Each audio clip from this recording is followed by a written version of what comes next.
Hey everyone, this is Josiah Staggs for BackgroundTube.com, and I'd like to continue where we left off. I told you guys how to cut out the YouTube layout. Well, now I'm going to show you a little bit of the design and coach you guys along the way.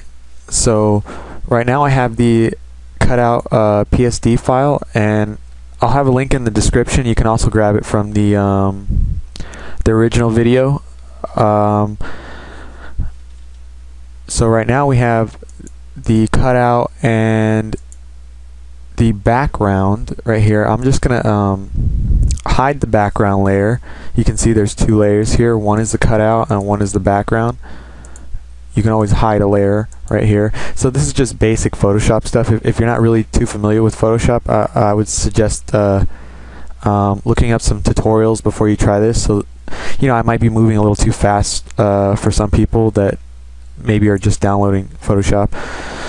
Also keep in mind that the video might go a little slow, get a little chunky, maybe because I only have 2 gigs of RAM and I'm doing a lot for 2 gigs.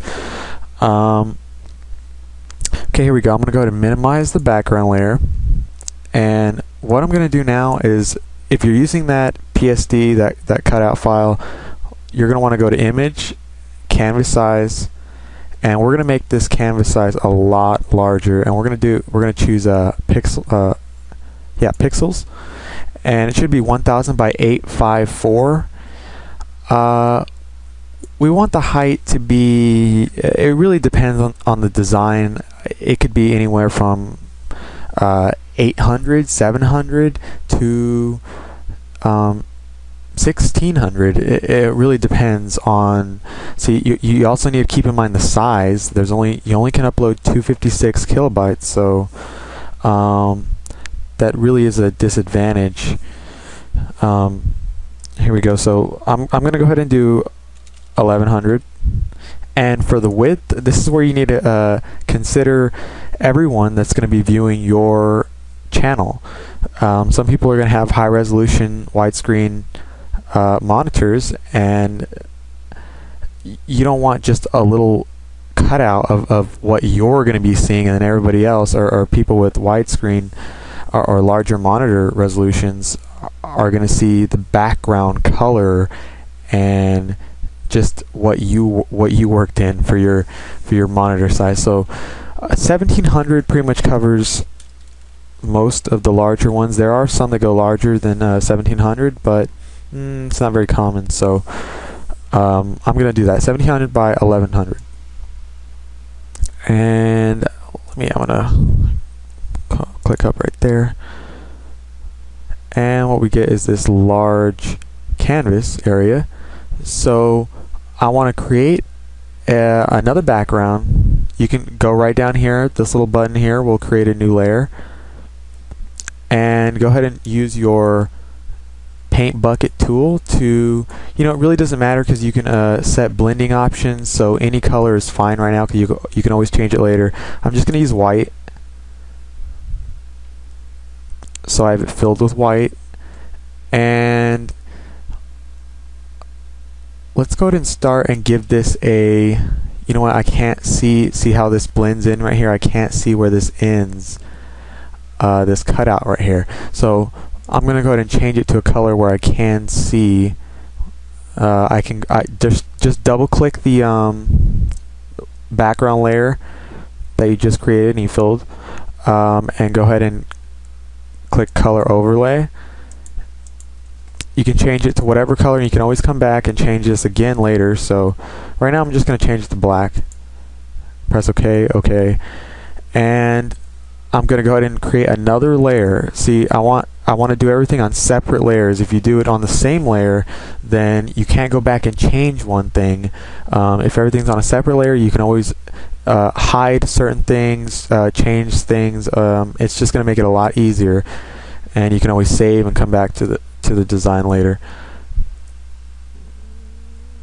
So what I'm going to do is grab the rectangular marquee tool, and I'm going to go all the way up to the very top, as far as you can go, and I'm going to leave just about maybe maybe 3/4 of a centimeter on each side.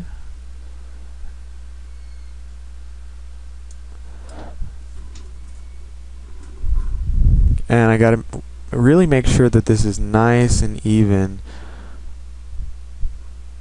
That's a little too far, and that looks about good.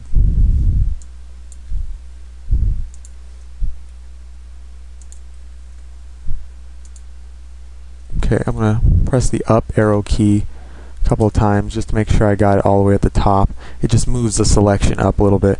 Alright, and I'm gonna right click, and this is all for Windows, so if you're using a Mac, just do what you would do with a Mac, because I don't really use Macs a lot, so I couldn't tell you the shortcuts or anything. Go ahead and fill with any color you'd like.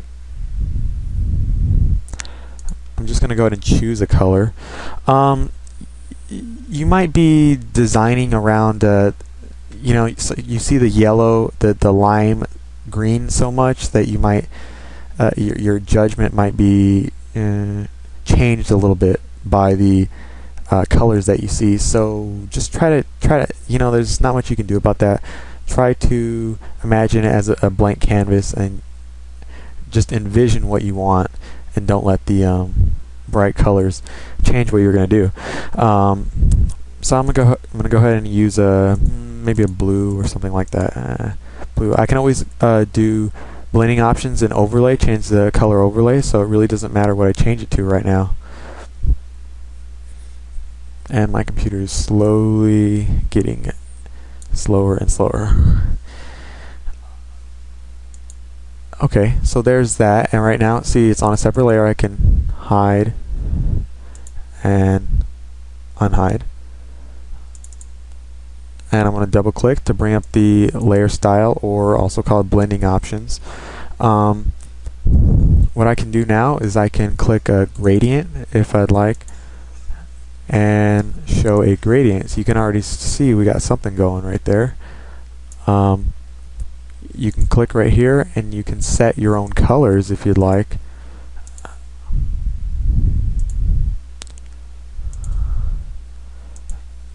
Just for the sake of the tutorial, I'll go ahead and design around the kind of lime green that's already over here. It's good to have contrasting colors too, complementary colors.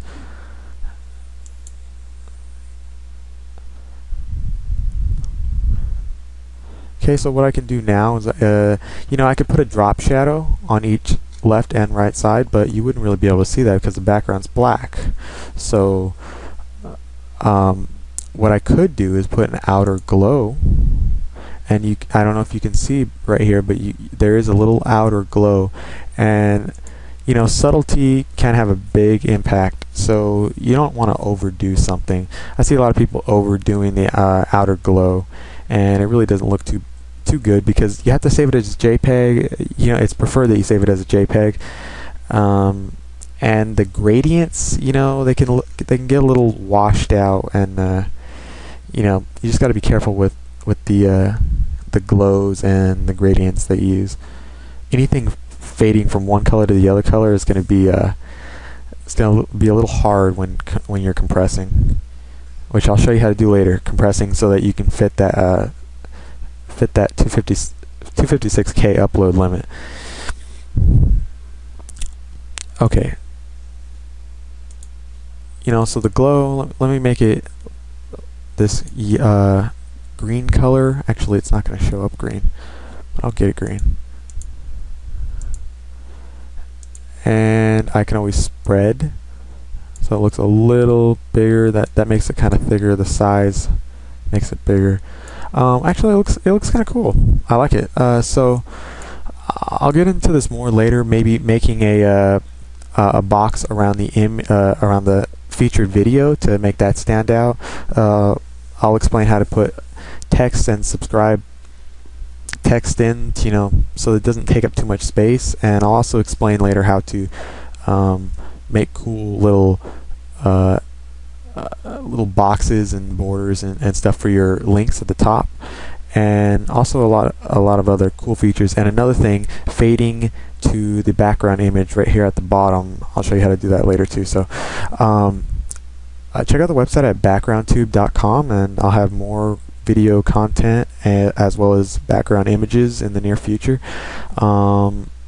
I'd appreciate a subscribe if you guys like the video, and you can also follow us on Twitter, twitter.com/backgroundtube.